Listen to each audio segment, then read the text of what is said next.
ভাগাড় থেকে আব্দুল্লাহ বাজার পর্যন্ত 3টা পার্টি ডিউটি করে। কয়টা পার্টি? এত পুলিশ কোনদিন দেখছেন আপনারা?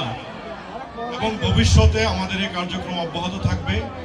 আমি এই এলাকার মানুষদের কাছে আন্তরিক ধন্যবাদ জানাই আবারও আমাদের পুলিশের সাথে যৌথভাবে কাজ করার জন্য, এবং সামনে আরো অনেকবার দেখা হবে আপনাদের সাথে। আমরা যৌথভাবে কাজ করে এই অত্র এলাকাকে নিরাপত্তার চাদর ইনশাআল্লাহ আমরা ঢেকে দিব। আর যারা অন্যায় অপরাধ করবে, চুরি ডাকাতি করবে, আমি কি আশা করতে পারি যে আপনারা আমাদেরকে তথ্য দিয়ে সহযোগিতা করবেন? সবাই একটু অ্যান্সার দেন, হাত তুলে করবেন।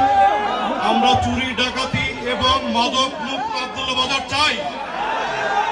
ধন্যবাদ। আর মাদকের বিরুদ্ধে আমি আপনাদেরকে আজকে বলে গেলাম, আপনারা সবাই যার যার জায়গা থেকে সোচ্চার থাকবেন, মাদক থেকে দূরে থাকবেন। এমনকি কোন পুলিশও যদি আপনারা দেখেন যে মাদক ব্যবসায়ীদের সাথে মাখামাখি, তাকেও ছাড় দিবেন না, আমাদেরকে তথ্য দিবেন। সেই পুলিশের বিরুদ্ধে আমরা আইনগত ব্যবস্থা গ্রহণ করব। আমরা মাদক, চুরি, ডাকাতি, সন্ত্রাসী কার্যকলাপ মুক্ত এই এলাকা গঠনে বাংলাদেশ পুলিশ আপনাদের কাছে আমি আজকে প্রতিশ্রুতি দিয়ে গেলাম। আমি আজকে দাঁড়ানোর আগে গত 2-3 মাস এমন কোনো ঘটনা ঘটে নাই, চুরি ডাকাতি ঘটে নাই।